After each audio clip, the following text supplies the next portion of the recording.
maalmo wanaagsan laakiin waxaad kaloo soo martay maalmo xun ma haysatid wax kasta aad rabtay laakiin waxaad haysataa wax kasta aad u baahnay waxaad seexatay adigoo xanuunsan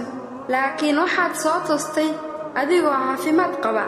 waxaa jira dadku bogaadinaya oo kuu sacbatumaya laakiin waxaa kaloo jira kuwa gadaashaada ka hadlaya xumaantaadana ka shaqeeya waxaad ku dhawaatay inaad nolosha ka quusato laakiin rajo ayaa ku gashay waqtiyo badan qosol ayaa isla qaban weyday laakiin waqtiyo kale uurka ayaad ka oonaysay indhahana ilmo ayaa kaa qubanayay waxaa jira maalmo wacan oo aad dareentay jacayl zaa'id ah laakiin waxaa ku xigay maalmo nacayb kaa buuxsamay waad kuftay oo guul dareysatay wax badan laakiin haddana sare ayaad u kacday oo waad guulaysatay waxaa ku hayay caajis laakiin haddana waxaad haysatay caafimaad